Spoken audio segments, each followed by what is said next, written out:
AY971AY. Nakuha ko ito, inay. Gayunpaman, hindi ba misteryoso ang boss ng Royal Dragon Group?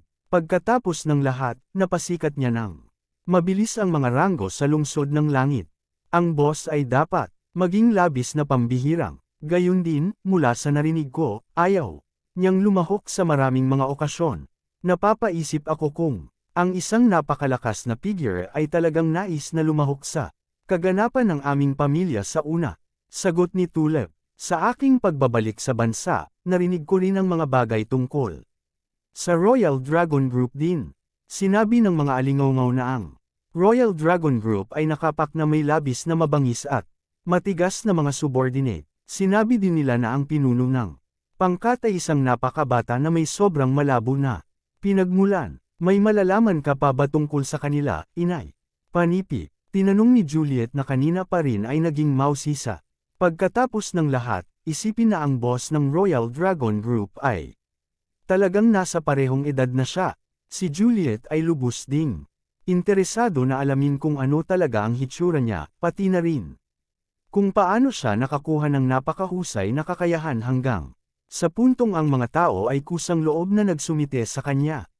Tiyak na hindi sa labas ng karaniwan para sa mga batang babae na humanga sa mga may kakayahang tao, at si Juliet ay walang kitaliwasan doon. Hindi rin ako masyadong pamilyar sa kanya. Habang ang Yowls ay nagpadala ng isang tao sa Royal Dragon Group upang batiin siya. Sa panahon ng kanilang seremonya ng pagbubukas, sa huli, ang boss mismo ay hindi sumali sa kanyang sariling seremonya sa pagbubukas. Anuman, sigurado akong dadalo siya sa auction sa oras na ito. Pagkatapos ng lahat, napakakaunting mga tao ang maaaring labanan ang pang-akit ng Ginseng King. Sa sandaling dumating ang boss ng Royal Dragon Group, nais kong maging pareho kayo sa iyong pinakamahusay na pag-uugali. Alam mo, kung interesado siya sa alinman sa iyo, kung gayon ang Yowls ay tunay na magiging mga Panginoon ng lungsod ng langit sa hinaharap. Matalo na lang ito, ng Westley. Nakangiting sagot ni Heidi habang tumatawid siya. May asawa na ako, nanay. Ungol ni Juliet habang nakakunot ang noo niya. Kalokohan. Anong klaseng kasal din yan? Huwag isipin na hindi ko namamalayan kung ano ang sinusubukan mong gawin sa pamamagitan ng pagpapakasal sa ganoong wimpy na lalaki. Sinasabi ko sa iyo ng maaga na ang iyong ginagawa ay walang silbi. Gayun din, ang diborsyo ay nangyayari kaagad kapag natapos ang kaganapan. Itigil ang pagiging nakakahiya sa pamilya. Ungol ni Heidi nang medyo namula ang mukha sa galit. Bago niya ipagpatuloy ang masamang pagbibig ni Gerald, isang boses ang tumawag, ang aming guro ay talagang mahusay, Tia Sachs. Siya ang nagligtas kay Tulip, tutal. Panipi, paglingon upang tingnan ang may-ari ng boses, naging si Specky ito. Habang sinusuportahan niya at ng iba pang mga kaibigan ni Tulip si Gerald, lahat kayong mga bata, kaya ano ang malalaman ninyo? Ang pagmamahal at pasasalamat ay dalawang ganap na magkakaibang bagay na alam mo, sagot ni Heidi. Sa sandaling iyon, ang isa sa mga kamag-aral ni Tulip ay sumigaw. Narito ka, guro. Totoo sa sinabi ng mag-aaral, dahan daw ang naglalakad si Gerald sa grupo ng mga tao. Nauna pa siyang nag-aayos para sa mga silid tuluyan. Matapos na bilhan ni Juliet na gawin ito. Ngayong tapos na, nagpasya siyang lumapit. Sa palagay ko lahat kayo ay dumating upang magsaya mula nang magsara ang unibersidad sa susunod na mga araw, sagot ni Gerald. Habang nakangiti ito ng isang banayad na tango. Tama yan, guro, sabi ni Specky at ilan pang iba habang tumatawa. Silang lahat, anong basura, sinusubukang maglabas dito, basta tingnan mo, ang iyong sarili, kung hindi dahil kay Juliet, masasaksihan mo pa ba ang isang kaganapan sa iyong sariling mga mata? Panipi, kunot noong si Heidi habang sinusundot ang dibdib ni Gerald gamit ang isang daliri. Talagang sinusubukan ni Heidi na gawin itong isang punto na labis. Siyang nagalit sa desisyon ng kanyang anak na pakasalan ng wimp na ito, kung sabagay, linino niya kay Juliet dati na ang manugang ay dapat na maging isang kagalang-galang na figure. Tulad ng pag-iisip niya tungkol doon, narinig ni Heidi ang isang Babaeng tinig na nagsasabing, "Hello, Madam Sachs." Nakaharap sa direksyon ng boses, lahat ng naruroon ay nakakita ng isang pangkat ng mga tao na papalapit sa kanila. Ang pinuno ay isang magandang, may buhok na babae na nakasuot ng isang propesyonal na suit. Ang kanyang pangkat ay tila nag-akit ng kaunting pansin sa oras na. Sa wakas ay tumayo sila kay Heidi. "O ikaw pala, Miss Tikinamiko. Humihingi ako ng paumanhin, para hindi kita binati kanina." Sagot ni Heidi na may agarang pagbabago ng pakiramdam habang nakangiti ito kay Miko. "Ayos lang, Madam Sachs. Parang naging busy ka kanina kaya ayokong mag-istorbo," sinabi ni Miko, kasama ang kanyang medyo hindi maipaliwanag na pagtatangka sa pagsasalita ng lokal na dialekto, habang sinulyapan niya si Gerald. Matapos tignan ang naunang pasaway na lalaki sandali, tumango ito papunta sa kanya bago ngumiti ng mahina. Talagang maganda ang ngiti ng babaeng Hapon. Pagkatapos ng lahat, tuwing ginawa niya ito, ang kanyang kaibig-ibig na mga mata ay liko sa hugis ng dalawang paghinga na gaanong buwan na. Simpleng nagbigay ng isang mainit at kaaya-aya na vibe. "Paumanhin ko, pasimpleng lektura ko ang isa sa aking walang murang mga lingkod. Hindi ka pumapasok sa paraan ng anupaman. Gayunpaman, dapat kang mapagod mula sa iyong paglalakbay mula sa Japan. Aayusin ko agad para sa isang silid tulugan upang makapagpahinga ka." Sagot ni Heidi na medyo awkward. "Tagapagsilbi, naaalala kong may binabanggit ka tungkol sa isang manugang." "Gayunpaman," sabi ni Miko habang kinakalikot ang kanyang buhok. Kabanata 972. "Dapat mali ang narinig mo noon. Imposibleng siya ang maging manugang ko." Agad na sagot ni Heidi habang sinisilap ang anim na kabataang Hapon na tahimik na nakatayo sa likuran ni Miko. Lahat sa kanila ay may mga walang malaswang ekspresyon na nakaukit sa kanilang mga mukha. Mismong si Gerald ay nakatingin na sa anim na subordinate na dinala ni Miko. Nararamdaman ang kanilang makapangyarihang aura. Maaaring sabihin ni Gerald na lahat sa kanilang anim ay mga master sa kanilang bapor. Ang babaeng Hapon na ito ay tiyak na hindi isang ordinaryong tao upang magkaroon ng gayong makapangyarihang mga gwardya sa kanyang tabi. Samantala, isang malaking grupo ng mga tao ang nagsimulang magtungo mula sa ilalim ng vilya ng bundok. Habang ang iba pang mga puwersa ay patungo rin sa daang bundok. Sa sandaling napansin nila ang umaakyat na pangkat sa likuran nila, ang iba pang mga puwersa ay tumayo kaagad sa magkabilang panig ng kalsada upang gawing daan sila. "Madam, narito ang mga mula sa Royal Dragon Group." Bulalas ng butler ni Heidi na nakatayo sa tabi niya sa buong oras na ito. Narinig iyon, agad na inihanda ni Heidi ang kanyang magalang na pag-uugali bago ihayag, "Maligayang pagdating, Royal Dragon Group." Noon, kahit sina Juliet at Tulip ay nakatingin na sa mabilis na papalapit na pangkat. Pagkatapos ng lahat, nais nilang makita ang hitsura ng batang boss ng Royal Dragon Group. Kahit si Miko, nauna nang naglalakad palayo kasama ang kanyang mga gwardya, ay tumigil sa kanyang mga track at tumalikod. "Ano ito, Miss Miko?" tanong ng isa sa mga nagbabantay sa kanya. "Marami akong naririnig tungkol sa Royal Dragon Group ng Heavenly City. Napakalakas nila na nagawa nilang sakupin ang kalahati ng lungsod ng langit sa mas mababa sa isang buwan. Naniniwala ako na ang pamilyar sa kanilang boss ay talagang magiging kapaki-pakinabang sa akin sa hinaharap." Nakangiting sagot ni Miko habang nakatingin sa grupo ng mga tao na huminto lang sa harap ni Heidi. "Pagbati, Madam Sachs. Dumaan ako kay Drake at narito ang Whistler. Pareho kaming naipadala upang maging kinatawan ng Royal Dragon Group." Panipi, sa tulong ni Gerald, higit sa 30% ng mga pinsala ni Drake ang gumaling na. Bagaman tiyak na hindi posible ang pakikipaglaban, maipagpatuloy na ni Drake ang paggawa ng normal na mga gawain. Lubos na nagpapasalamat ang pamilya Yawl na ang Royal Dragon Group ay naglaan ng oras upang dumalo pa sa aming kaganapan. Lubos na pinahahalagahan ang iyong pagdalo. Kukuha ako ng isang tao upang magayos agad ng isang silid para sa iyo. Pinag-uusapan kung alin tungkol sa Royal Dragon Groups. Sabi ni Heidi habang nakangiti bago tumingin sa paligid.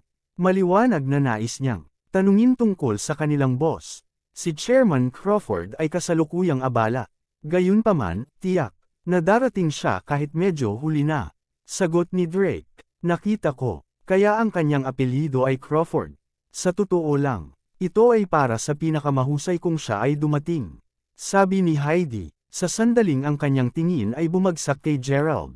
Gayunpaman, ang kanyang ekspresyon ay agad na nagbago habang sumisigaw, ano pa ang nakatayo ka roon?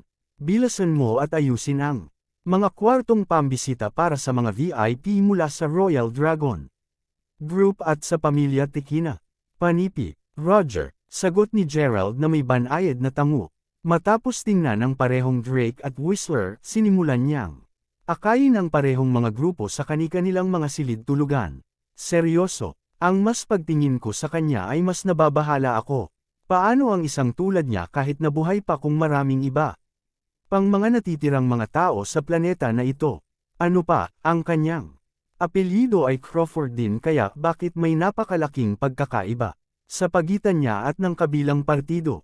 Kinutya ni Heidi, si Juliet mismo ay walang sinabi rito. Kung sabagay, sadya niyang piniling pakasalan ng isang lalaking walang silbi tulad ni Gerald.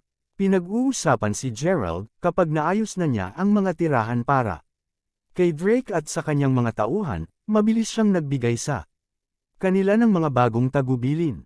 Ang isang pagbabago ng mga plano ay tiyak na kinakailangan dahil hindi niya maaaring asahan ang pakikilahok ng napakaraming makapangyarihang puwersa at masters dahil sa mga aksyon ni Heidi. Sa kung paano nakakakuha ng magulong bagay, simpleng sinabi ni Gerald sa kanyang mga tauhan na tumayo sandali hanggang sa magbigay siya ng karagdagang mga tagubilin. Matapos ay relay iyon, agad na inayos ni Gerald ang susunod na tirahan ni Miko. Ito ang iyong silid panauhin, Miss Miko. Ang kawani ng serbisyo ay laging naruroon kaagad sa paglabas mo ng iyong silid, kaya't hanapin mo sila kung mayroon kang anumang mga partikular na kahilingan. Nakangiting paliwanag ni Gerald. Nang malapit na siyang umalis, gayunpaman, biglang tumawag si Miko, humawak ka sandali, Ginoo. May iba pa bang maitutulong sa iyo? Oo, iniisip ko kung magagawa mo akong pabor, sabi ni Miko. Habang yumuko siya ng bahagya sa harapan ni Gerald. Isang pabor, AY973AY. Oo, kung maaari, nais kong ipasa mo ang mensaheng ito. Kasama ang aking card sa negosyo, sa aking ngalan sa mga mula sa Royal Dragon Group, gustong gusto ng pamilya Tekina na magkaroon ng pagkakataong magkita at magkaroon ng kumain. Kasama si Crawford San mula sa Royal Dragon Group. Tanggap mo, ba? Inaasahan kong may parating mo ang mensaheng ito sa kanila. Para sa akin, paliwanag ni Miko habang nakayuko pa ulit habang inaabot ang kanyang business card. Matapos makuha ito mula sa kanya, tiningnan ni Gerald ang kanyang card habang iniisip kung gaano kapansin-pansin. At mahusay na pinag-aralan ang Demure Lady na ito.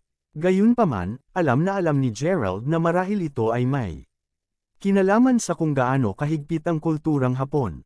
Anuman, naniniwala pa rin siya na bilang isang individual, si Miko ay hindi isang simpleng tao. Ang katotohanan na hindi niya alam kung anong uri ng pamilya ang mga teknos na pinaglingkuran lamang upang madagdagan ang kanyang hinala. Matapos itong pag-isipan saglit, tumango si Gerald bago sumagot. Sige, ipapasa ko sa kanila ang mensahe para sa iyo, Miss Miko. Ikasya mo ang iyong pananatili. With that, tumango si Gerald sa kanya bago umalis.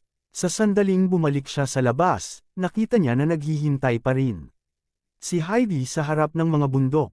Ito ay tumama sa kanya bilang kakaiba dahil ang mga kinatawan para sa lahat ng 18 mga makapangyarihang puwersa ay dumating ng mas maaga.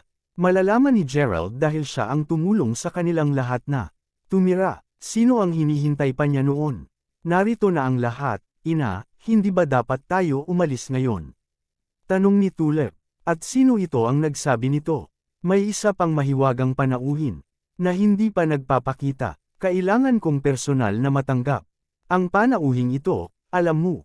Nakangiting sagot ni Heidi habang patuloy na nakatingin sa bundok.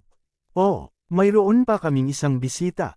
At dito naisip ko na ang pinakamarangyang villa sa loob ng bundok na villa ay nakalaan para sa amin. Pwede ba yun para sa misteryosong panauhin? Tanong, ulit ni Tulip. Bingo! Nagpapasalamat ako na mayroon akong isang matalinong anak na babae. Sagot ni Heidi na may matagumpay na ngiti sa labi. Sa aming nakita, ang mga panauhin na narito na ay pawang sobrang yaman at nakikilala. Hindi lamang iyon, marami sa mga tanyag na dayuhan na naruroon ay kilala sa kanilang lakas. Mayroon bang totoong iba na mas malakas pa kumpara sa mga taong nakita natin? Ngayon, sumunod na tanong ni Juliet.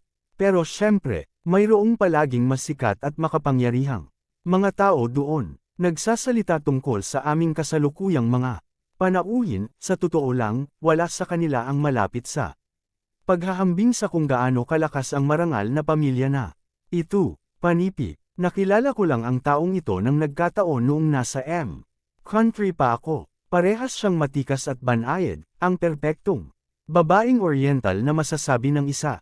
Habang nasa edad mo lang siya, Juliet, masasabi kong ligtas na ang iyong pag-uugali ay hindi may kumpara sa kanya, kahit na makalipas ang 1,000,000,000 taon. Kung hindi dahil sa kanyang kilalang pagkakakilanlan, tatanungin ko na siya na maging aking sinumpaang kapatid. Paliwanag ni Heidi. Ganoon ba? Sagot ni Juliet na bahagyang naiinggit. Hindi na kailangan mo upang makaramdam ng labis na hindi nasisiyahan. Anuman, nagkataon na nabanggit ko sa kanya ang ginseng king. Sino ang mag-aakalang agad niyang ipahayag ang interes sa pagbili nito? Dapat ay narito siya anumang sandali ngayon. Sabi ni Heidi. Habang naghihintay, patuloy na sinabi ni Heidi sa kanyang mga anak na babae ang tungkol sa mahiwagang panauhin. Sa madaling sabi, habang hindi niya alam kung saan nagmula ang mahiwagang panauhin, alam niya na ang dalaga ay mayamang mayaman. Sa totoo lang siya ang pangunahing dahilan kung bakit nagawa ni Heidi na makalakam ng labis na kumpiyansa na mag-host ng gayong pangunahing kaganapan. Si Gerald naman ay simpleng nakikinig sa usapan nila. Habang pinapakinggan niya ang pakikipag-usap sa kanya, gayunpaman, mas naramdaman ni Gerald na Heidi ay isang napaka-snobbish at mayabang na babae. Makalipas ang ilang sandali, maraming mga mamahaling kotse ang tumigil sa paanan ng bundok. Matapos ang isang pangkat ng solemna at may paggalang na tanod ay nalinis ang daan. Dalawang kababaihan ang lumabas mula sa isang kotse. Ang babaeng nangunguna ay tila may mahusay na ugali at tumingin siya sa edad na 25. Ang nakababatang babae naman ay mukhang 22.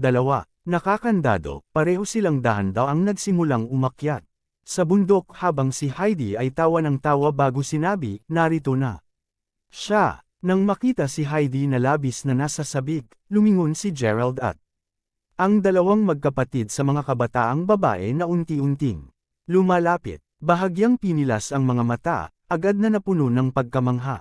Si Juliet sa oras na makita niya kung gaano kaganda at kagwapo ang babaeng naglalakad papunta sa kanila.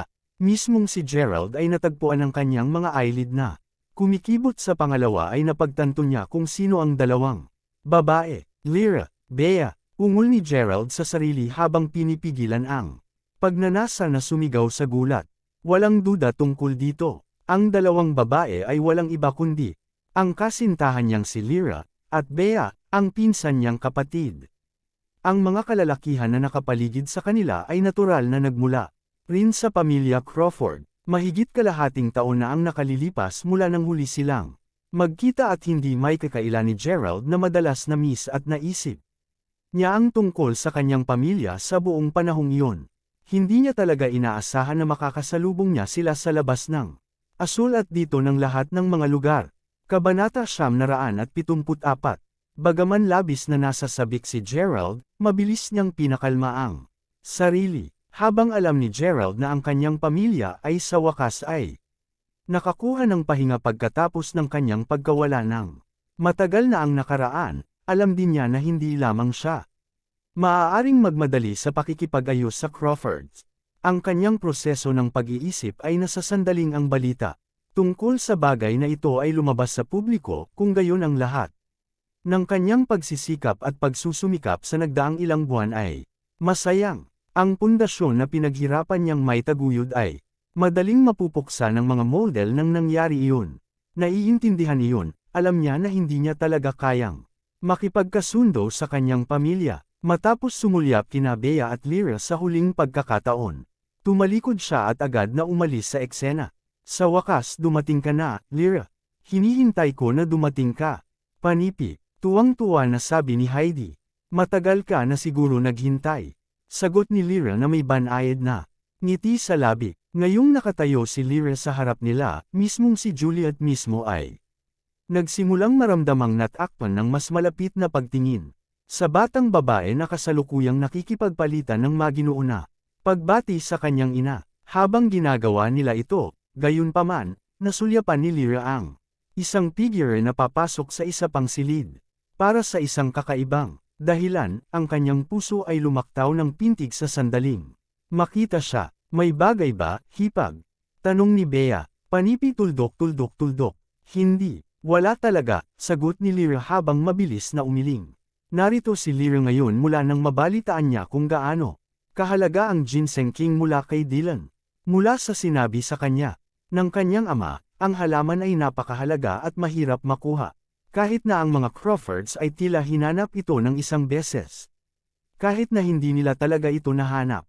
Tungkol sa kung paano nakilala ni Lyra si Heidi, nakilala nila siya ni Bea habang pumapasok sila sa isang klase sa pamamahala ng ekonomiya sa M-Country. Dahil nandoon din sina Lyra at Bea upang pamahalaan ang ilan sa kanilang mga pag-aari sa bansang iyon.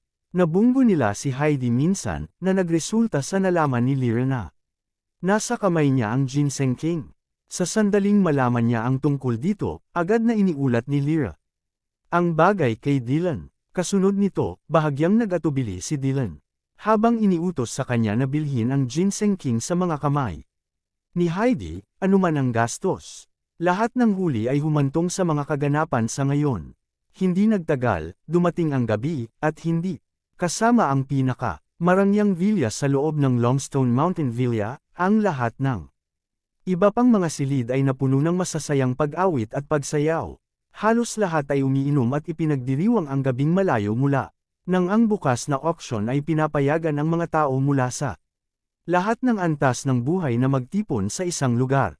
Samantala, si Bea, na katatapos lang maligo, ay pumasok sa silid ni Lyra bago nagtanong, ano sa lupa ang naiisip ni Heidi Sachs? Bakit siya lalayo hanggang dito kung ang lahat na siya ay nag-host?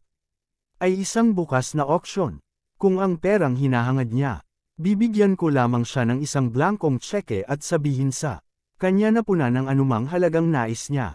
Panipi, narinig ang reklamo ni Bea, si Lyra, na nakasuot ng pantulog na damit habang pinatuyo ang kanyang buhok, ay simpleng ngumiti.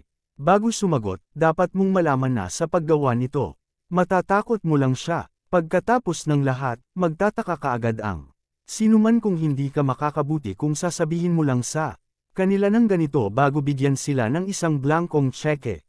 Panipi tuldok. Iyon ay, may katuturan. Pagkatapos nito, pareho silang natahimik sandali habang nakatingin si Lyra sa paligid habang itinakip ang isang kamay sa pisngi. Kahit na alinman sa kanila ay hindi napansin ito, isang figure ang bumubulusok sa kanila sa labas mismo ng bintana ng kanilang villa. Speaking of which, sister-in-law, nakita kitang paminsan-minsan. Ay nagbubuntong hininga mula nang makarating kami dito. Sigurado ka bang walang nakakagambala sa iyo? Tanong ni Bea. Panipi tuldok. Kaya, kanina palang pagdating namin, napansin ko ang isang figure na kamukhang kamukha ng iyong kapatid, paliwanag ni Lyra habang ramdam na ramdam niya ang kanyang mga mata na medyo nag-iinit. Nawawala mo ulit ang pinsan ko, hindi ba? Sagot ni Bea na may malungkot na tono. Mahigit kalahating taon na ito at wala pa ring balita tungkol kay Gerald. Hindi namin alam kung patay na siya o buhay, pabulong. Nasabi ni Lyra habang dahan-daw ang tinakpan ang buong mukha niya, naiiyak pagkatapos nito. Naluluha rin ngayon, sumagot si Bea, hindi mag-alala, hipag, ang aking pinsan ay isang mabuting tao kaya palagi siyang lalayo ng kalangitan sa paraan ng kapahamakan. Siguradong magiging maayos siya. Ano pa, kung totoong na-capture siya ng mga model. Tiyak na hindi ito maiiwasan ng kanilang pamilya tungkol dito, tama? Ba, panipi. Pagkasabi nito, hinayla ni Bea si Lyra palapit sa kanya at mahigpit na. Yamakap ang magkapatid. Nang makita ito, ang figure sa labas ay natagpuan din ang kanyang sarili na clenching ang kanyang kamaurin. AY975AY. Mismong si Gerald ang may kamalayan kung bakit inuna ni Heidi ang bukas na auction. Sa simpleng paglalagay nito, tiniyak niya na mag-aanyaya ng maraming malalaki at makapangyarihang puwersa na kaya niya sa pag-asa na sa huli ay mag-away sila hanggang sa mamatay. Sa ganoong paraan, sa sandaling ang lahat ay pinalo sa pagtatapos ng araw, ang Yawaws ay ang tanging natitirang nakatayo. Sa madaling salita, hindi lamang sila makakakuha ng maraming pera, ngunit may lalagay din sila sa isang napakahusay na posisyon. Siyempre, walang ideya sina Lyra at Bea tungkol sa lahat ng ito at ipinapalagay na ito ay isang over-the-top auction. Nakakagulat, sila ay naging madaling target para kay Heidi na mag-drug. Sa gulo na ito dahil sa kung gaano misteryoso ang pareho sa kanila, bakit nga ba ang impyerno ay kapwa kayo nakasama sa isang bagay na sobrang komplikado? Pagmamaktol ni Gerald, naturally, siya ang nag-spy sa kanila sa buong oras na ito. Habang tiningnan ni Gerald ang dalawang sariwang bangkay sa paanan niya, hindi niya maiwasang mag-alala pa lalo para sa kaligtasan ng mga batang babae. Alam ni Gerald na balak ni Lyra na maging low-key sa oras na ito. Mula nang makita niya kung gaano kakaunti ang mga kalalakihan na talagang dinala niya, ang katotohanan na maraming tao ang nagbabantay sa kanya ay nagsisilbi lamang upang madagdagan ang pagkabalisa ni Gerald. Ito ang dahilan kung bakit siya ay aktibong nagpo-protekta at pinapanatili ang pagbabantay sa mga batang babae. Ngayon, tungkol naman sa dalawang patay na katawan sa paanan niya, hindi pa rin nahulaan ni Gerald kung kanino sila nagtatrabaho. Hindi, alintana, pareho silang malinaw na ipinadala upang siyasatin ang mga batang babae at si Gerald ay nagkataon na nasagasaan sila, habang lumalapit upang tiktikan sina Lyra at Bea mismo. Matapos makitungo sa kanila, isinaalang-alang ni Gerald ang pag-order sa Mighty Four Kingsmen na bantayan ang mga batang babae. Kung sabagay, inutusan sila ng matandang nakasuot na matandang lalaki na sundin ang lahat ng ipinag-utos sa kanila ni Gerald. Gayunpaman, sa huli, pinili ni Gerald na huwag na dahil alam niyang hindi siya madaling magpahinga maliban kung siya ang magbabantay sa kanila. Nakaupo sa labas ng kanilang bintana, alam niya ang lahat na magagawa niya para sa ngayon ay ang patuloy na pakikinig sa kanilang mga pag-uusap. Nasira ko ang napakaraming mga puso mula nang mawala ako noon. Tuldok, tuldok, tuldok. Gayunpaman, hindi ito tulad ng mayroon akong pagpipilian dahil hindi pa ako makakauwi. Pakiramdam ko ay pinabayaan kong lalo si Lyra dahil isinasaalang-alang pa rin niya ako na kanyang kasintahan pagkatapos ng lahat ng oras na ito. Kudlid, pomanhin, ngunit imposible talagang makasama kita. Napaisip si Gerald sa sarili. Dumaan ang mga oras at kalaunan, bumalik si Bea sa sarili niyang silid upang magpahinga. Si Lyra mismo ay dahan-dahan na umiyak. Sa pagtulog, sa gabi na, nang malaman niyang nakatulog si Lyra, tahimik na samubo si Gerald sa silid. Sa ilalim ng ilaw ng buwan, nakikita pa rin ni Gerald ang mga bakas ng luha sa natutulog na mukha ni Lyra. Dahan-daang gumagamit ng isang daliri upang panasan ang isang pangwakas na luha sa gilid ng kanyang mata, pagkatapos ay kumot siya sa kanya habang siya ay nakaupo sa tabi ng kanyang kama. Panipi tuldok tuldok tuldok. Gerald, ako ay determinadong maging asawa mo mula pa noong bata ako. Mangyaring ipakita ang iyong sarili. Mangyaring umuwi, ungol ni Lyra sa kanyang pagtulog. Tahanan, nagtataka ako kung kailan makakabalik ako sa aking sarili, sagot ni Gerald sa isang malambing na tono. Isang mapait na ngiti sa kanyang mukha. Pinahahalagahan ko ang iyong pagmamahal sa akin, Lyra. Bagaman hindi kami maaaring magsama, nanunumpa ako sa aking buhay na hindi ko papayagang saktan ka ng saktan. Napaisip si Gerald sa sarili habang dahan-daang hinahaplos nito ang noo, gamit ang likod ng kanyang kamay. Nasa sandaling iyon nang marinig ni Gerald ang dahan-daang Pagbukas ng pinto ng kwarto ni Lyra, nang agad na lumingon si Gerald sa pintuan na pagtanto ni Gerald. Nahuli na ang mag-isip tungkol sa pagtakas ngayon. Kung sa bagay, ang batang babae na kakapasok lang ay nakatitig ngayon sa kanya. Naiintindihan na nabigla, ang sumisigaw na batang babae ay malapit. Na lamang sumisigaw ng ang madilim na figure na nakaupo sa kama ni Lyra ay agad na lumusot patungo sa kanya, tinakpan ang bibig ng batang babae. Hindi na kailangang sumigaw, Bea. Ako ito, bulong ni Gerald. Kaagad nang takpan niya ang bibig niya. Kinilala ni Bea ang boses na iyon saan man at pagkarinig niya ay agad nananlaki ang mga mata. Keep it down, mag-uusap tayo sa labas, dagdag ni Gerald nang pinakawala ng kamay sa bibig at hinayla ang batang babae palabas. Nang silid ni Lyra, si Pinsan, sigaw ni Bea habang tumatalon sa kanyang mga braso. Kaagad sa labas ng mga ito, kasalukuyan siyang nakakaranas ng isang cocktail ng positibong damdamin, kaya't sa katunayan, na kahit na siya ay nanginginig ng bahagya sa kanyang kagalakan. Ikaw ba talaga ito, Pinsan? Nananaginip ba ako? Tanong ni Bea, habang tumulo ang luha sa pisngi. Ramdam ni Gerald kung gaano kahigpit ang pagkakayakap sa kanya ni Bea. Ito ay halos tulad ng kung natatakot siyang bitawan, na iniisip na matatapos ang panaginip sa sandaling tapos na siya. AY976AY. Panipi tuldok. Hindi ka nangangarap. Nandito talaga ako. Nakangiting sagot ni Gerald habang pinupunasan ang luha sa mukha ni Bea. Nasaan ka sa nakaraang 6 na buwan, Pinsan? Tila ikaw ay naging mas malakas at nagtitipid ngayon. Kung talagang hindi ito panaginip, kung gayon ako, hindi ko alam, napakasaya ko lamang na makita ka ulit. Humikbi si Bea, mahaba itong kwento, sasabihin ko sa iyo ang lahat tungkol dito. Sa hinaharap, sa ngayon, kailangan mo lamang malaman na ako ay perpekto pa rin, sagot ni Gerald nang maramdamang namumula ang mga mata. Pinag-uusapan kung alin, kumusta ang aking mga magulang. Dagdag ni Gerald, sa gayon, hindi bihira para sa tiyahin na umiyak ng buong araw sa mga araw na ito. Ang tiyuhin mismo ay mukhang mas matanda kaysa dati na nawala siya. Kapwa nila ginugugol ang karamihan sa kanilang oras na nag-aalala tungkol sa iyo. Nakita ko, at paano ang aking kapatid na babae? Panipi, siya ay lumaki na magkaroon ng isang napakamaliit na fuse. Ngayon, habang siya ay naging napakabait sa kanyang mga nasasakupan, mula sa araw na nawala ka, paminsan-minsan niya silang binubugbog sa napakaliit na bagay. Parang wala nang nakalulugod sa kanya, at inuutos niya ang kanyang mga sakop na maghanap sa iyo sa araw-araw.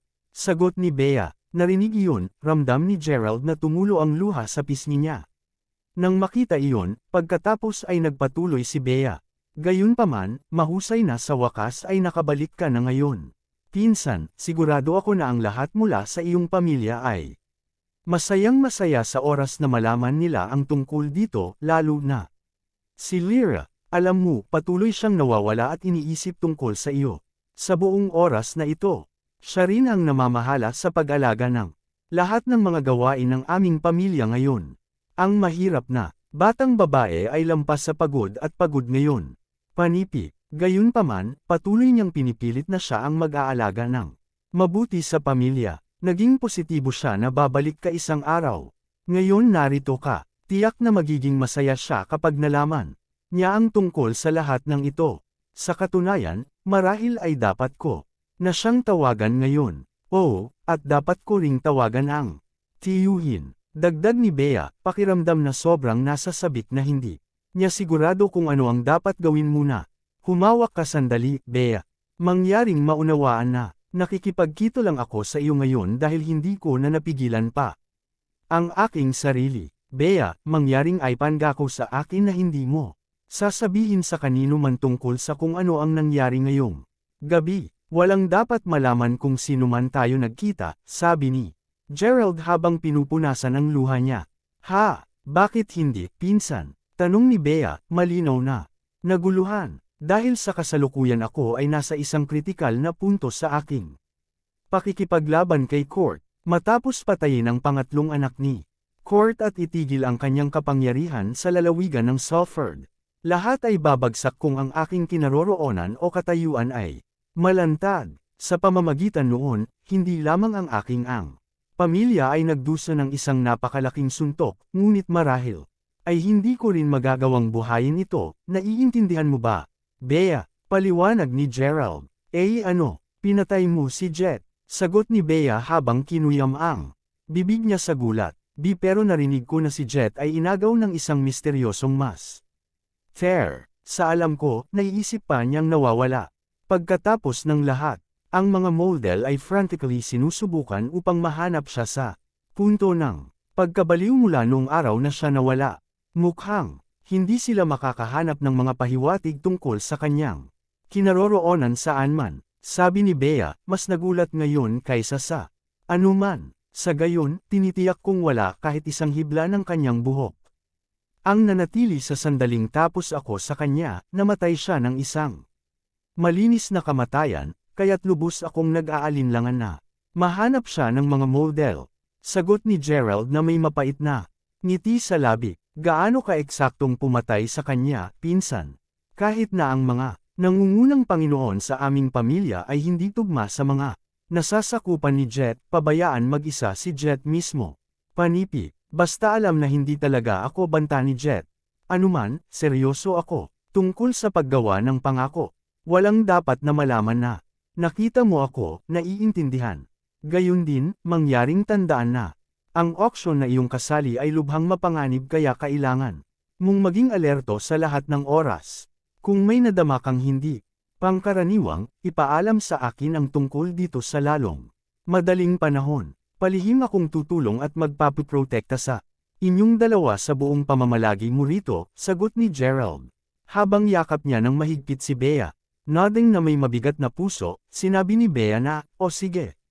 Nangangako ako, anuman, napakasaya ko lang na lamang maayos pa rin ang iyong ginagawa. Panipi, silly girl. Speaking of which, kasalukuyang chairman ako ng Royal Dragon Group at hinahabol ko rin ang Ginseng King. Kailangan ko ang iyong tulong sa pagkuha ng halaman para sa akin sa sandaling magsimula ang auction. Mas magiging kapaki-pakinabang ito sa aking mga kamay kaysa sa pamilya ko pa rin. Panipi, hindi problema, pinsan. Gayun din, habang tiyak na tutuperin ko ang aming pangako, maaari ko bang sabihin kay Lyra ang tungkol sa aming pagpupulong? Pagkatapos ng lahat, gumugugol ako ng maraming oras araw-araw sa kanya at hindi ko talaga makaya ang pagtingin sa kanya ng labis na pagkabalisa habang iniisip siya tungkol sa iyo araw-araw. Panipi, pasensya na, Bea, pero hindi mo magawa. Makikipagkita ako sa kanya kapag tamang panahon kaya't mangyaring ilihim ang bagay. Hanggang ngayon, bilin ni Gerald, naiintindihan ko siya. Bago pa natapos ni Bea ang kanyang pangungusap, inilagay na ni Gerald ang isang daliri sa labi niya habang sinenyasan niya ito na manahimik din. May paparating. Huwag kang umimik. Bulong ni Gerald habang nakasimangot. Sa takot, ginawa ni Bea ang sinabi sa kanya. Si Gerald mismo ay tahimik na umikot sa mga anino patungo sa direksyon ng tunog na ikinagulat ni Bea. Nang nasa labas na siya, nakita niya ang tila isang lalaking nakamaskara na naglalatag ng itim na damit na dahan-daang papalapit sa villa. Sa pagtingin sa lupa, napansin ni Gerald ang ilang mga sanga sa kanyang paanan at sadyang yapakan ito. Sa oras na marinig ng lalaking nakaitim ang tunog ng mga nakagagulat na sanga, agad siyang lumayo palayo sa villa ng sobrang bilis. Napakahusay, tila na walang tunay na mga ordinaryong tao na nakikilahok sa kaganapang ito. Napaisip si Gerald sa sarili habang nadulas sa maskara bago hinabol ang lalaki. AY977AY. Sa ilalim ng ilaw ng buwan, nakikita ni Gerald ang lalaki na tumatakbo ng mas mabilis sa madamong at natakpan ng dahon na nag-iiwan ng isang daanan ng mga kaluskos. Sa likod niya, ang banayad na kaluskos ay nangangahulugan na gaanong ang mga hakbang ng lalaki, at siya ay matapat na mukhang halos dumulas siya sa damuhan sa halip na masagasaan ito.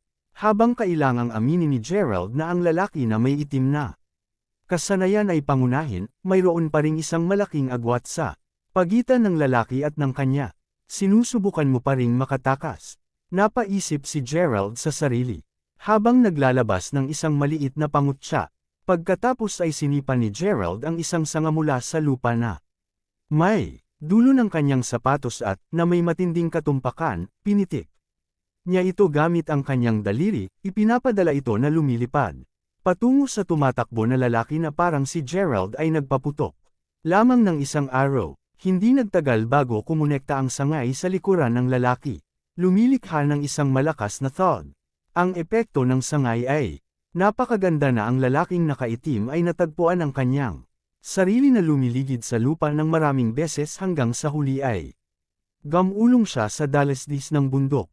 Nagulat si Gerald nang magpunta siya upang siyasatin ang tama na nasugatan. Ang lalaking nakaitim ay wala kahit saan. Walang mga bakas sa kanya na naruroon ay naiwan din. Gano kaiba, paano siya naglaho lamang sa manipis na hangin? Nakasimangot lamang siya sa sariling pag-iingat habang nagpatuloy sa paghanap sa paligid ng lugar. Maya-maya, napagtanto ni Gerald na totoong walang iwanan kaya't tahimik siyang umalis sa lugar. Saan man, ang pintuan ng isang silid ng otel ay bumukas habang ang isang tao ay sumabog bago bumagsak sa banyo. Dumadaloy ang dugo sa braso ng tao nang tuluyang natanggal ang kanilang maskara, inilantad ang magandang mukha ng tao at mahaba, itim na buhok. Ang kanyang maitim na buhok ay matapat, na ginawa ang kanyang mukha na mas paler. Paano tunay na kamanghamanghang? Napaisip ang babae sa sarili. Habang hinihingal na hinahabol ang hininga bago kumuha ng gasa, at nagsimulang balutin ang kanyang sugat. Sa isang iglap lang ng mata, dumating ang pangatlong araw at oras na para magsimula ang bukas na auction. Kahit na ang mga bagay ay lumitaw kalmado sa ibabaw sa nakaraang ilang araw, maliwanag na ang kapayapaan ay isang harapan lamang. Pagkatapos ng lahat, sa buong 3 araw, marami sa mga puwersa ang naging abala sa paglahok sa hindi mabilang na mga lihim na laban at tunggalian. Mula sa mga pag-atake hanggang sa mga insidente sa pagkidnap. Ang sinumang tila isang kakumpetensya na mag-alala ay mabilis na naayos. Ang pinakamalaking panganib, syempre, ay nagmula sa mga pangunahing puwersa na walang mga isyu sa pagpunta sa pagpatay ng mga spree, dahil sa kanilang mga parangal na pagtanggap, si Lyra at marami pang iba ay nakaupo lamang sa mga poto sa kaganapang ito. Gayunpaman, dahil sa proteksyon ni Gerald, nagawa niyang gawing foil ang lahat ng kanilang mga plano, nakasama ang parehong mga pagtatangka sa pag-agaw at pag-atake. Ang mga bagay ay tiyak na hindi masarap at masarap sa hitsura ng mga ito. Gayunpaman, sa araw ng bukas na auction, ito ay parang walang nangyari sa ilalim ng mapayapang harapan. Sa katunayan, lahat ng mga pangunahing puwersa ay tila nagniningning sa kagalakan habang dinala nila ang kanilang mga kalalakihan upang lumahok sa auction. Bukod sa misteryosong Lyra, ang pamilya Tekina at Thunderous Dragon Inc. mula sa hilaga ng M-Country ay tila may pinakamalakas na reputasyon at kapangyarihan sa lahat. Tulad ng para sa layout ng site ng auction, itinakda ito sa open air front yard ng Mountain Villa. Ang isang malaking yugto ay naitakda doon at mga hanay ng mga upuan ay inihanda para sa mga panauhin. Kahit na ang mga yawl mismo ang tagapag-ayos ng kaganapan, hindi sila kwalipikadong umupo sa platform. Sa halip, ang mga mula sa pamilyang iyon ay nakaupo lahat sa hilera ng mga upuan sa ibaba mismo ng entablado. Ang 18 pinakamalakas na puwersa ay pawang nakaupo sa harap at ang natitirang puwersa ay nakaupo lamang sa likuran nila. Bukod sa mga bidder mismo, 10,000 mga nakatingin din ang naruroon. Ang karamihan ng mga tao ay nakatayo sa paligid ng mga bidder at ito ay matapat na buhay na buhay noon. Habang si Heidi, na may suot na formal na damit, ay nagsalita para sa auction sa entablado, tumawag si Tulip sa kanyang mga kamag-aral. Hoy, Specky, Nicole, dito, inilalaan ko ang ilang mga upuan para sa iyo. Panipi, narinig iyon, ang dalawa at ilang iba pa ay mabilis na nagtungo sa kinaroroonan ni Tulip. Tiniyak nilang batiin ang kanilang guro pati na dinadaan nila siya.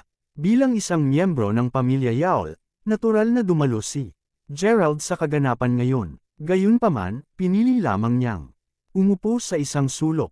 Talagang ipagpapatuloy mo ang paggastos ng natitirang buhay mo. Kasama ang lalaking iyon, Juliet. Ang tanong ay nagmula sa isa sa maraming kaibigan ni Juliet na inanyayahan niya. Kabanata 978.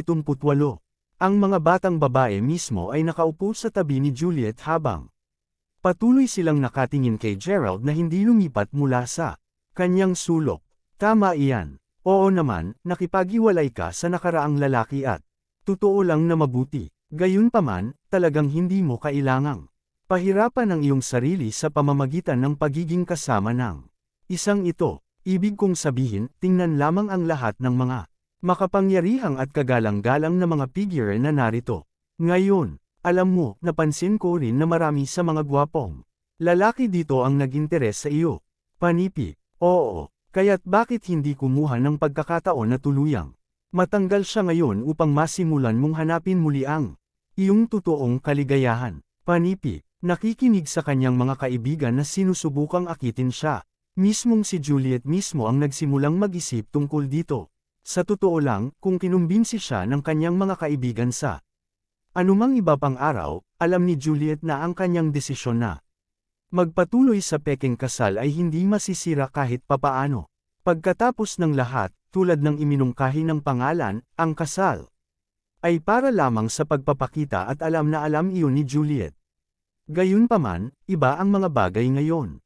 Pagkatapos ng lahat, mayaman, mga kabataang lalaki mula sa buong mundo, na may ugali na higit na nalampasan ng dating kasintahan, ay kasalukuyang naruroon. Ang bilog ng mga kaibigan ng isang tao ay natutukoy ang kanilang mga abot tanaw, at dati, naisip ni Juliet na ang kanyang bilog na mga kaibigan ay sapat na. Ngayon, gayunpaman, sa wakas ay napagtanto niya at natukoy na siya ay isang taong may makitid na pagtingin sa buong panahong ito. Dahil dito, mahigpit na nakakakahawak si Juliet sa palda niya.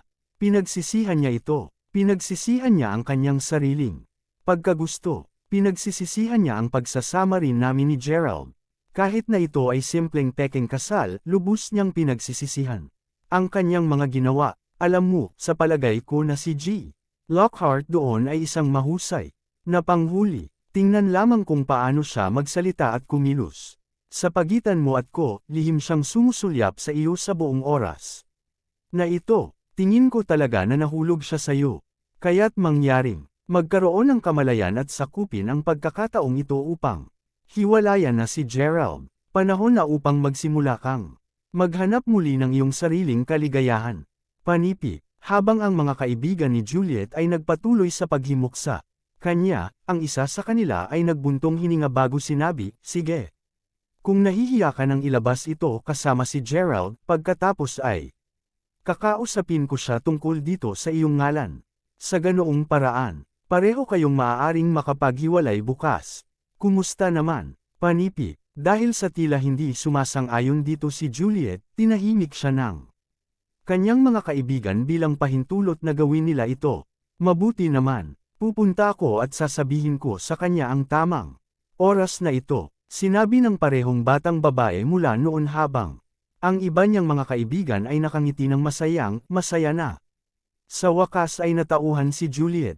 Makalipas ang segundo, tumangala si Gerald habang ang kaibigan ni Juliet ay lumakad papunta sa kanya at sinabi, Hoy, mayroong isang bagay na kailangan kong sabihin sa iyo, Gerald Crawford. Panipi, ipagpatuloy mo. Sa totoo lang naiisip mo ba na karapat-dapat kang makasama si Juliet? Magkaroon lamang ng isang mahusay na mahabang pagtingin sa salamin. Paano mo may kumpara sa isang tao tulad ni G. Lockhart doon? Tingnan mo, nagsisisi na si Juliet sa pagpapakasal sa iyo kaya sinabi niya sa akin na gusto kanyang hiwalayan bukas. Dahil sinabi niya iyon, ano ang iyong tugon? Ipagpatuloy mo ba ang pagsisira sa kanya? Sobrang paliwanag ng kaibigan ni Juliet. Narinig iyon, medyo sumimangot si Gerald bago ngumiti. Isang diborsyo, sasabihin mo. Oo naman, wala yata akong ibang pagpipilian kundi ang sumang-ayon. Panipi, sumang-ayon lamang si Gerald na magpakasal kay Juliet mula nang tumingin siya sa Ginseng King.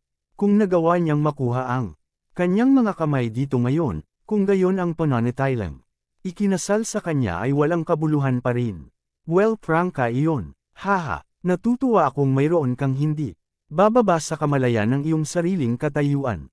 Mabuti kung gayon, sabi ng kaibigan ni Juliet habang ngumiti siya ng mapamura, bago bumalik sa tagiliran ni Juliet upang sabihin sa kanya ang magandang balita. Matapos marinig na siya ay sumang-ayon, simpleng nagsimulang ituwid ang buhok ni Juliet nang bumagsak ang tingin sa likuran ni G. Lockhart. Ang lalaki ay nakaupo sa harap na hilera sa buong oras na ito, at alam ni Juliet ang tungkol sa kanya.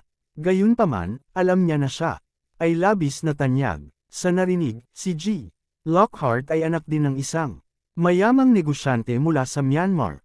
Ano pa, nagtatag na siya ng isang kooperasyong alyansa sa Royal Dragon Group sa langit na lungsod. Kung tunay na nagawa niyang magtapos kasama niya, tiyak na mababayaran nito ang pinakamahusay na kinalabasan para sa kanyang sarili at sa hinaharap ng kanyang pamilya sa lungsod ng langit. Habang patuloy na iniisip ito ni Juliet, si Tulip, na nakaupo na kasama ang kanyang mga kaibigan, ay biglang sinabi sa isang medyo galit na tono, "Humph, bakit nandito rin sila? Naiinis ako sa pagtingin lang sa kanila." Panipi, ang mga nakarinig sa kanyang sinabi ay agad na lumingon upang tumingin kung sino ang maaaring gumawa ng tulap na inis. Bilang ito ay naka-out, ito ay isang binata na nagdala ng maraming mga batang babae sa kanya. Ang tao mismo ay walang iba kundi si Quinlan na mula sa Talgo Town. Tulad ng para sa tatlong iba pang mga babae, ang isa sa kanila ay si Marjorie habang ang dalawa pa ay mga lektor mula sa Departamento ng Biology. Habang nagalit si Tulip sa presensya nila, sinabi agad ni Nicole, "Itigil mo yan, Tulip. Sa tingin ko narito si Quinlan kasama ang kanyang ama ngayon. Dahil ang kanyang ama ay nagtatrabaho para sa Royal Dragon Group, mas mabuti mong huwag mong pakinggan sila." Panipi, narinig iyon, tahimik lamang na hinawakan ni Tulip ang kanyang galit. Anuman, si Miss Marjorie ay tila nagsama kay G. Quinlan, hindi ba? Tanong ng isa sa mga babae. Sa katunayan, alam mo, may nakakita sa kanilang dalawa na magkahawak habang naglalakad sa campus. Speaking of Miss Marjorie, narinig ko rin ang iba pang mga kagiliw-giliw na bagay tungkol sa kanya. Haha, tungkol ito sa kanya at kay G. Gerald. Panipi, sagot ni Nicole habang binababa ang boses. "Oh, ano ang scoop?" Tinanong ni Tulip at ng iba pa, malinaw na lumitaw ang kanilang interes. Kabanata 979. Kaya, sa narinig ko, tila naging interesado si Miss Marjorie kay G. Gerald nang unang dumating sila ni G. Quinlan sa universidad. Gayunpaman, agad na maraming interes si Miss Marjorie kay G. Quinlan sa susunod, sa sandaling malaman niya ang tungkol sa kanyang background. Bilang isang resulta, ginagamot niya si G.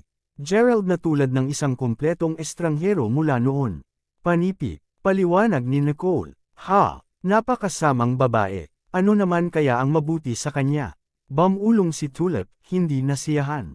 Mismong sina Marjorie at Quinlan ay dumaan sa pangkat magkahawak ng hindi. Binati si Tulip at ang iba pa.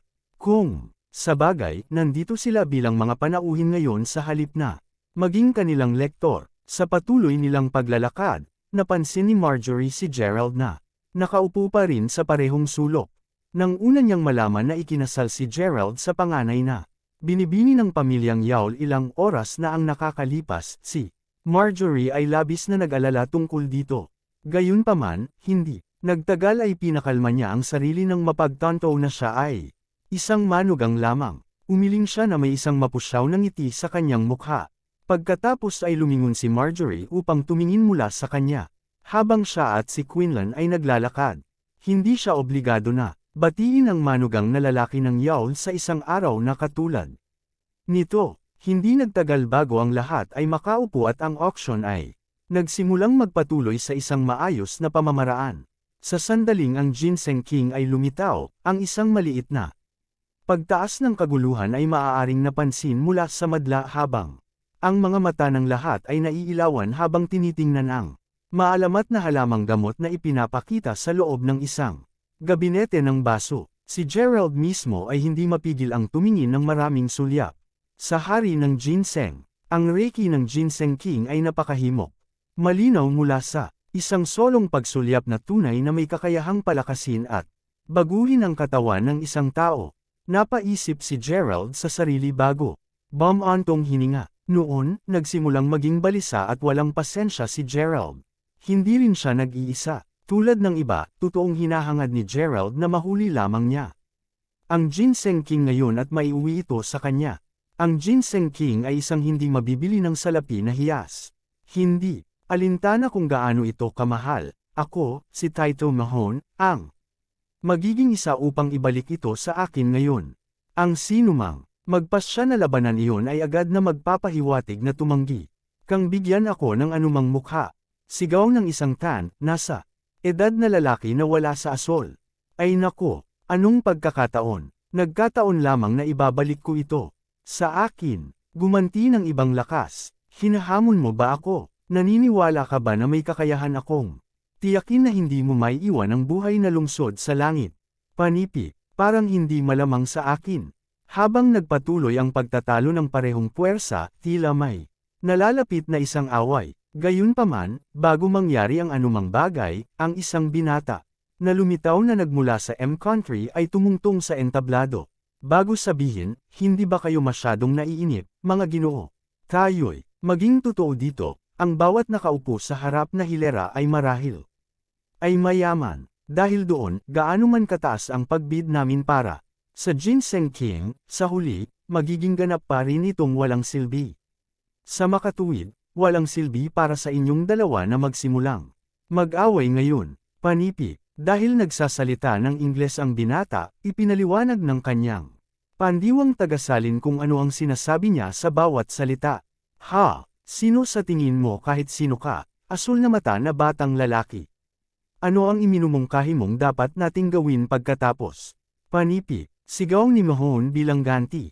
Sa personal, sinasabi ko na lahat ng mga malalakas na puwersa ay dapat lamang itong labanan. Pagkatapos ng lahat, dahil ang pera ay hindi maaaring magamit bilang isang pamantayan upang makuha ang nais natin, kung gayon ang pakikipaglaban ay ang aming pangalawang pinakamahusay na pagpipilian. Ang huling lalaking nakatayo ay nakakakuha ng hari ng ginseng. Malinis at simple. Panipi, nakangiting sagot ng binata. Ang isang pag-aaway. Totoo bang naiisip mo na ang isang batang tulad mo ay sapat na karapat-dapat na kalaban ko? Kung lalabas tayong lahat, wala sa inyo ang makakapanalo laban sa akin, ang dakilang Mahone. Bumaba mula sa entablado, tama agad ito, binata. Mula sa M-Country, malamig na sigaw ni Mahone. Ano ang sinabi mo? Sinabi ng binata habang nakalok ang kanyang tingin kay Mahone. Ang asul nitong mga mata ay kasing talas ng isang agila. Tila nagtataglay sila ng malaking kahulugan sa likuran nila. Isang segundo lamang ang lumipas ng mamatla ang mukha ni Mahone at nagsimulang ibuhos ng malamig na pawis ang noo niya. Ang kanyang mga mata ay sumunod na mapurol at bigla na lang ang mayabang ay lumuhod na may malakas na thud. B-boss! Sigaw ng lahat ng mga nasasakupan ni Mahone ng sabay. Lubos na natigilan. Gayunpaman, ang ekspresyon ni Mahone ay bahagya ring nagbago. Ito ay halos tulad ng kung ang tao ay may nagmamay-ari. Tulad ng inaasahan, ang tagpong iyon ay agad na lumikha ng isang malaking kaguluhan sa karamihan ng tao. Ano, si Tito Mahone, ang taong kilalang-kilala sa kanyang kabangisan ay talagang lumuhod matapos makatanggap ng isang titig mula sa binatang iyon. Panipi, sa totoo lang, teka. Hindi ba may sinuman sa inyo na napagtanto na mayroong isang bagay na malinaw na hindi karaniwan tungkol sa binatang mula sa M-Country? Mula sa paningin ng kanyang mga mata na nag-iisa kanina, halos tila ang kanyang paningin ay maaaring tumagos sa kaluluwa ng isang tao. Panipi, Kabanata 980. Maaari bang ang taong iyon ay isang magsasanay ng pangkukulam? Hindi ba medyo masama iyon? Panipi, habang ang mga tao sa karamihan ng tao ay nagpatuloy na talakayin ang sitwasyon, pasulyap lang ang binata sa lahat ng nasa ibaba ng yugto habang sinabi niya, kaya, ano ang iniisip ng iba tungkol sa aking panukala? Kung sa bagay, ang pinakamagandang bagay sa mundo ay dapat natural na kabilang sa pinakamalakas, tama ba? Panipi, matapos ang lahat ng nangyari, marami sa mga malalaking boss. Ngayon ang takot na magsalita. Habang ang mga boss ay pansamantalang nanatiling tahimik, may isang tao sa karamihan ng tao na nagsabing, ang binatang iyon ay pinangalan ng Marco Thunder. Siya ay mula sa Thunderous Dragon Inc. at tulad ng sinabi ng mga alingaw-ngaw, si G. Thunder ay tunay na isang pambihirang tao. Talagang hindi nakakagulat sa puntong ito kung paano pinangasiwaan ng Thunderous Dragon Inc. Ang napakaraming malakas na puwersa sa ilalim ng lupa. Napakasama, panipi, tama siya. Ang tagumpay ay dapat palaging kabilang sa pinakamalakas. Sumasang-ayon ako, sigaw ng isa sa mga boss. Matapos ang mahabang katahimikan, isa-isang pumalit ang mga bossing sumasang-ayon sa panukala ni G. Thunder hanggang sa huli, lahat ay nasa plano. Sa naayos na, ang mga patakaran ay napagpasyahan agad. Mahalaga, ang mga nagnanais ng isang pagkakataon na maiuwi ang ginseng King ay dapat pumili ng isang kinatawan upang labanan ang mga mula sa ibang mga grupo. Kapag nawala na ang kanilang kinatawan, automatiko silang aalis mula sa auction.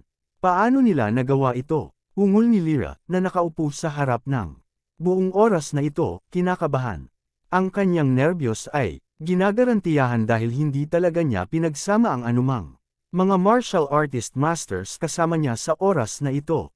Alam nito, nagtaka ang batang babae na nagtaka kung natalo na siya. Bago pa magsimula ang kompetisyon. Pagkatapos ng lahat, ang sinumang ipinadala niya ay tiyak na makitungo sa mga pambihirang tao. Hindi na kailangang mag-alala, hipag, ang kailangan lang nating gawin sa paglaon ay ang pag-fork out ng pera para dito. Basta alam na may siguradong susulong upang ipaglaban tayo sa paglaon. Ang aming pinakamahalagang papel ngayon ay upang matulungan ang Royal Dragon Group na makuha ang Ginseng King. Sabi ni Bea, habang nakangiti sa nag-aalala na dalaga. Ang Royal Dragon Group na naman. Bea, patuloy mong binabanggit sa akin ang kanilang grupo sa buong maghapon. Habang maipapalagay ko na mayroon kang isang salita sa kanilang mga kalalakihan, bakit pakiramdam ko palagi kang nakatuon sa pagtulong sa kanila? Sagot ni Lyra na hindi mapigil ang maramdaman na medyo kakaiba ang ugali ni Bea. Ang mga katanungan ay maaaring maghintay. Anuman, maunawaan lamang na kung ikaw ay kasalukuyang nasa aking sapatos, nais mong tulungan din ang kanilang pangkat. Magtiwala ka sa akin kapag sinabi kong ang pagtulong sa kanila ay hindi magiging walang kabuluhan, sabi ni Bea habang nakahawak siya sa mga kamay ni Lyra ng mahigpit, isang pahiwatig ng pananabik sa kanyang boses. Ano sa lupa ang tinatago mo sa akin? Tanong ni Lyra habang nakatingin sa kakaibang kilos ni Bea ngayon. Hehe, hindi ko masabi sa iyo ang tungkol dito ngayon, kaya't alamin mo na ito ay isang bagay na mahusay. Panipi, narinig iyon, simpleng umiling na lamang si Lyra. Tungkol saan ang babaeng ito kahit tungkol sa bago pa masabi ni Lyra ang iba pa, nagsimula na ang isang labanan. Sa entablado. Habang ang lahat ay lumingon upang tingnan kung sino ang kinatawan ng Thunderous Dragon Inc., marami sa mga piling kinatawan ng agad na nawalan ng kumpiyansa. Kung sa bagay, ang kasalukuyang nakatayo sa entablado ay si G. Thunder mismo. Malinaw na si G. Thunder ay isang master sa kanyang bapor. Mayroong simpleng walang tao na maaaring tumagal ng sapat na katagalan upang mapaglabanan ang tatlong pag-ikot laban sa kanya. Dahil dito, ilan sa mga naunang nakilahok na puwersa ay sumuko na lamang sa kanilang pagtugis upang makuha ang Ginseng King. Sa palagay ko ang Thunderous Dragon Inc. ay ang makakakuha ng Ginseng King sa oras na ito.